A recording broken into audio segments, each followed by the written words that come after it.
porte ouverte dans les publicités, c'est la musique. C'est les vêtements soi-disant sexy. En fait, qui vous transforment vos femmes. C'est même insultant pour une femme de dire qu'elle est sexy. Regardez sur Facebook. Et s'il n'y avait pas ce ministère, je n'aurais pas de compte Facebook. Je vais à Facebook pour prêcher l'évangile. Mais sur Facebook, est-ce que vous voyez? Une femme soi-disant chrétienne, elle met sa photo avec une robe moulante. Regardez les commentaires qui sont sous la photo moulante. Oh, sœur, tu es sexy. Elle aussi, elle dit Amen. Oh, sœur, tu es bien habillée, tu es sexy. Tu ressembles à Rihanna, tu ressembles à Beyoncé, tu es sexy. Amen. Sexy doit vous faire pleurer si quelqu'un dit que vous êtes sexy, vous, sœur. Sexy signifie que vous êtes un objet de sexe. Tout ce qu'on voit en vous, c'est la sexualité. N'est-ce pas injuriant qu'on vous fasse ce compliment? Ce compliment devrait être une insulte, vous devez pleurer. La femme doit couvrir son corps. Ne pas porter des vêtements qui montrent ses courbes, qui montrent ses formes. Elle doit couvrir son corps, s'habiller de manière modeste, avec pudeur et modestie. Pudeur signifie que ce n'est pas impudique. Impudique signifie qu'on voit le sexe. Impudique, c'est de là où nous avons le mot impudicité ou fornication. Impudique signifie qu'on voit la démo sexuelle.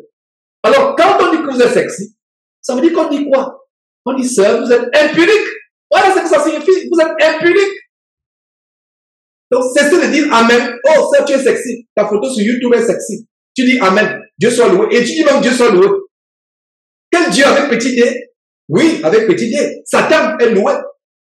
Le vrai Dieu avec grand D, le créateur du ciel et de la terre, le Père du Seigneur Jésus-Christ, n'est pas loué avec tes habits sexy que tu exhibes sur Internet, dans les rues, et pire encore, dans les lieux où est supposé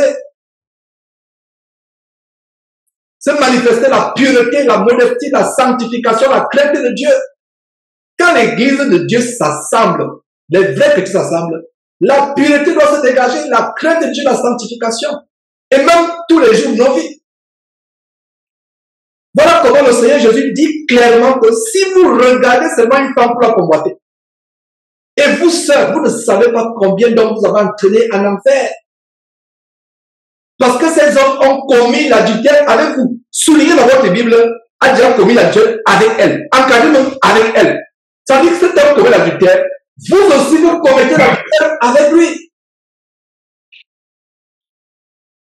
A déjà commis avec elle. Ça veut dire que vous seuls, cet homme commet l'adultère en vous regardant, en vous convoitant, en ayant des pensées concupiscentes à votre égard, des pensées lubriques et concupiscentes à votre égard. Mais il commet l'adultère avec vous. La clé ici, c'est avec elle. Donc, toi, par tes habillements moulants, serrés, tu commets l'adultère avec cet homme. Il commet l'adultère avec toi. Au travers de cette musique, de cet tambourinement de batterie, ces choses abominables, des églises supposées être des endroits de la crainte de Dieu, se sont transformées en de véritables bordels, des véritables maisons de joie, des maisons de prostitution, et qui sont en définitive des maisons, des habitations de démons. Je te passe la parole à ce sujet, bien aimé frère. Effectivement, Georges. Donc, c'est vrai que le curseur, le niveau, le degré est beaucoup plus élevé. Le degré d'obéissance est beaucoup plus élevé avec le Seigneur Jésus-Christ qu'avec la loi de Moïse. Et ces femmes qui se disent chrétiennes, qui aspirent à être chrétiennes, alors soit elles sont piégées et effectivement, il y a une telle liberté dans leurs assemblées et un tel compromis avec le péché qu'elles sont pas gênées, elles ne sont pas dans la retenue, elles sont dans la séduction. Et effectivement, il n'est pas nécessaire de pratiquer l'acte d'un point de vue sexuel, d'un point de vue physique, pour être un adultère. C'est ça qu'il faut comprendre. Voilà pourquoi.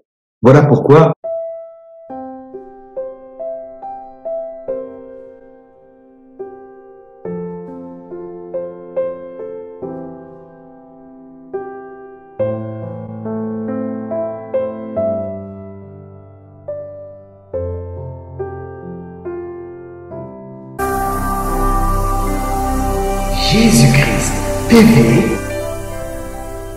vous connaîtrez la vérité et la vérité